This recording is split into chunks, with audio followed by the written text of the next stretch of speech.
Thank y'all for tuning in. April is Stress Awareness Month. And although we're at the end of April, we've still got a few more days in April. So we don't want to count it out, right? And besides that, stress, we need to be aware of it constantly, not just during the month of April, right? It's something that's ongoing and we want to nip it in the bud. So my topic for today is manage your stress before it manages you. Everyone has stress. We can't eliminate it totally, but surprisingly, there are things that we can do to not allow it to take over our lives. Don't let stress take over. It will make you ugly, okay? It messes with everything, and it shows in your look. Some people do look like what they've been through. I like to think that I don't look like what I've been through, but I'm sure that stress has played a part in my look somehow. I know it has. For example, my weight. If it wasn't for the stress that I did not know how to manage at one point, I wouldn't have put on all of this weight in my midsection that I've put on. Okay, so that's how stress shows up in me. Now, the onlooker may look and say, oh no, you have a nice shape, but I know what my shape used to be before stress took a toll, right? So however that may look for you, stress changes your look, straight up. So if you are a person who is trying to improve your look and improve your appearance, you've got to get that stress level down. I'm living proof that it is possible. My midsection is shrinking as we speak, okay? I weighed myself this morning and I'm down. So I'm going to jump right in. Let me share these tips with you. Tip number one, stop postponing the things that matter. This is known as procrastination, okay? And this is leading me into tip number 2. Use the first hour of your day intentionally. I'm out here right now, as we speak, as I talk, practicing what I preach. I'm on my patio, soaking in some sun, some early morning sun. Okay, using the first hour of my day intentionally. Because women overall, we tend to be mentally stressed more so than men. So we're doing something wrong. It's because we put others before ourselves. And I'm talking about making sure everyone is straight before we're straight. But you got to pull back from that. Use the very first hour of your day while most people are asleep to get your ish together. Prioritize yourself. Exercise, sit in silence, like what I'm doing, sitting in silence. Just make time for yourself. You can use that first hour of your day to read. You can use it to walk. A lot of times I'm getting up and I'm walking. Okay? Things that bring you joy. Even if you want to dance early in the morning, get up and dance. Even if you just want to sit, some call it meditation, but sitting in silence, that's what it is. And gathering your thoughts, stretching, something that is for you. Because once all the people wake up, and I'm talking about the people in your household, once all the people wake up, as women, you naturally gravitate towards taking care of their needs, okay? You may have to feed them. Make sure they get ready for school. Make sure they get ready for this. Make sure everything is done, all right? So I'm urging you to take the first hour of your day, get up earlier if you have to. I'm one who loves to sleep in late, but I get up 1 hour earlier because I know that even though I may not have the entire day to myself, at least I've got that first hour. Tip number 3 is to schedule in mini breaks throughout your day. And when I say mini breaks, I mean things that you like to do. For me, it's reading and dancing and cooking. So whatever I'm doing, if I'm checking emails or whatever I'm doing throughout the day, I will shut it down. If I've been staring at the computer for too long, for longer than an hour, I'll just shut down everything and I'll go do something that I enjoy, like reading or dancing or cooking or meal prep. I actually do enjoy that. So I'll run and go do that, and I'll set a timer to do it for at least an hour. Sometimes you may only have 10 minutes. That's fine too. But take your mini breaks. Okay, take your 10 to 20 minutes to an hour if you're really lucky, and do something that you enjoy. No, I'm not talking about social media or television. You may enjoy looking at TV and you may enjoy scrolling, but these are not the stress-reducing breaks that I'm speaking of. You need something that's not going to mentally exhaust you. The scrolling will mentally exhaust you, especially if you're seeing sad things or some type of news about the current state of things on your timeline. That is putting more mental stress on you, actually. Television. Same things all over television. Things that make you think, things that make you ponder, things that make you ruminate, sad things, news-related things, tragedies. Okay, that TV and that social media, that is not a mini break. So you may think that you're taking mini breaks because you take breaks to scroll, right? But then sometimes, comment if you feel me, sometimes after that scrolling, you feel more stressed out because it's taking a mental toll. That is real. That is real. So cut the scrolling. Find something else that you enjoy and do that for 10 to 20 minutes. Schedule it into your day. Also, a part of managing stress is scheduling in socialization. Now, if you enjoy being home as much as I do, sometimes you can get carried away from just being in the house. I love being in the house. It's one of my favorite pastimes. I can decorate. It's pretty there. It's clean there. It has a clean bathroom. It's quiet. It's peaceful. My babies are here. So I enjoy home more than anything, okay? But I have to make it a point to schedule in those socialization events, right? For me, that is scheduling time to go out, hang out with my girlfriends, scheduling in time to date my significant other, and also scheduling cousin dates, things like that. Making sure that we hang out, not just at holidays or funerals. You know, all the things that we talk about. You know, when you go to a funeral, we need to schedule, we need to see each other, you know, not just for sad events, but we need to make time for each other. Okay, somebody set a date. You be the one to set a date.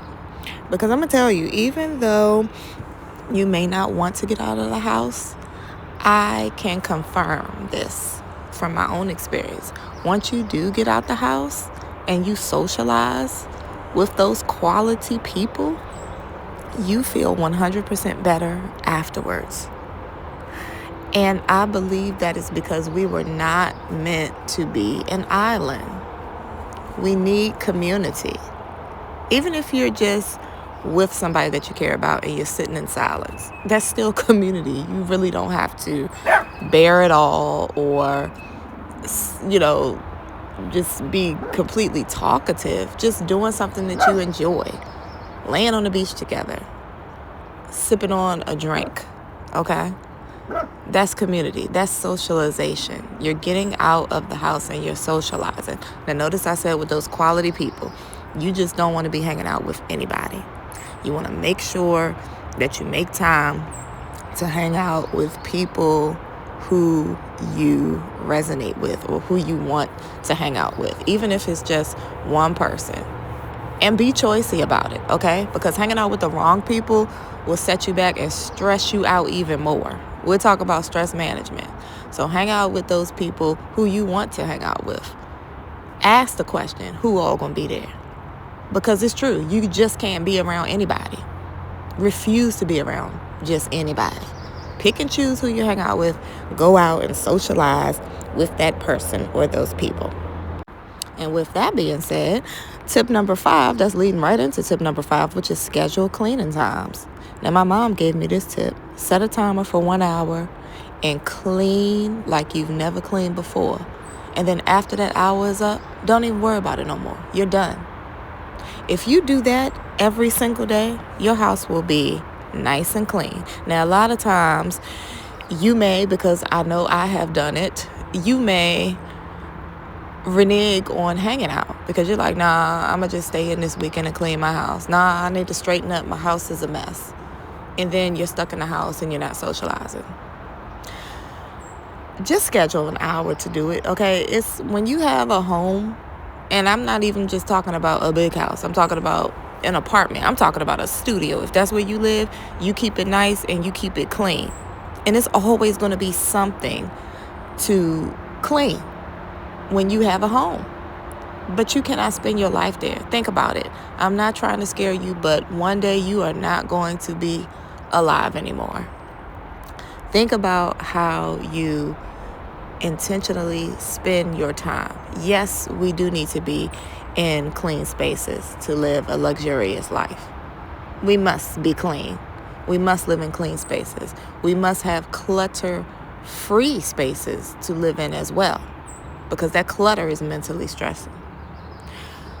But we cannot just dedicate our lives to cleaning. That's not the way to do it either.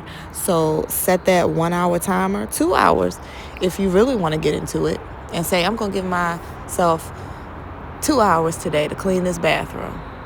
Once that timer goes off, I'm done cleaning the bathroom. And you will be surprised. That bathroom will be spick and span and probably under that hour or 2 hours that you give yourself. And then you're done. And then move on the next day to dedicating an hour to another room in your house. Now, will you leave some things undone? Yeah, but that's fine. You started on it and you can start again. If you don't finish within that hour, leave it a mess. The next day, set another hour timer until you get it clean. But what I don't want you to do is you've worked all week, okay? Worked your tail off. And then the weekend comes and you're still in the house saying to yourself, I need to clean. I got to clean. And then you're getting distracted. You're scrolling. You're watching TV. You're isolating yourself. And then the cleaning doesn't even happen because you get caught up in the distractions. Okay, so this is a good way to beat all of those distractions. Set a timer. And that's also known as mental discipline. Because, see, the stress is going to come. You're going to have stress. But that mental discipline is taking control of what you can change. You can change the fact that you're not obsessed with cleaning. Okay? You can change the fact that you don't have enough time in your day. Get up an hour earlier. Make time for yourself. That's why we're complaining, because we don't have all the time that we need for ourselves. Give yourself an hour early, because the stress will happen. But you have to let go of what you can't control and focus in on what you can control. You can control the time that you take. So set it. And these are stoic rules for living. Oh, I practice stoicism because I believe in it. I read about it. All the books that I read are centered around stoic practices. I'm into it because it talks my talk. It talks my language. I believe in it, and this is a stoic practice, focusing in on what you can control and rolling with that. And what's that going to do? It's going to release those happy hormones, and those happy hormones reduce stress and they boost your mood. That's all we can do with the stress in our life, is just avoid what we cannot control and try to make more happy moments, more of those happy, release more of those happy hormones to boost our mood. That's all we can do. And that is how You manage your stress before it manages you. Okay, and before I go, this is a bonus tip. This is for anybody who is stressing out over a particular person, someone that you care about. Now, I can't tell you who to care about and who not to care about, but all I can tell you is do what really matters to you in this lifetime and love yourself. Love yourself just a little bit more, because this world does not pause for anybody. And a perfect example is, I know people who have obsessed over other people that they love getting themselves together, getting their ish together, getting themselves right, doing what's right, doing this, doing that, only for that person to pass away. And the person who they stressed over the most, who is still alive, they are still trifling. They still don't have this stuff together. And that person spent their entire life obsessing over whether they would get it right or not, or doing things to help them, only for the person to continue on after they've passed away, still doing the same things. So what does that tell you? People don't change unless they want to change. So stop getting overly obsessed with what other people are doing or what they're not doing, and focus more in on yourself and what you can do. And don't make other people a part of your identity. See, that's what people do a lot of times, and it stresses them out. They live a lifetime of stress. That stress causes all types of health problems in them, and then they pass away, and the person who is partly responsible for unaliving them because they stressed them out so much, they're still living and they're still doing the thing. So you're not worrying about somebody and stressing out about them doing right. That's not going to make them do right. They have to want to do it themselves. They have to love themselves. And maybe a better solution is that you show them what loving themselves look like by loving on yourself more. And then they can see it. Because that's the same way kids learn. Kids learn by watching and observing you, and then they mimic it. They mimic those behaviors. So maybe if you just practice that self-love and you manage that stress, then people will see you doing it, and then they'll pick up on it, and then they'll start mimicking your behavior. Maybe not. But then again, you can't stress yourself out over whether they want to do that, because you can't make them change. The bottom line is, you don't want to leave this earth having done nothing good for yourself, because that's not living. So manage your stress before it manages you. Y'all be safe.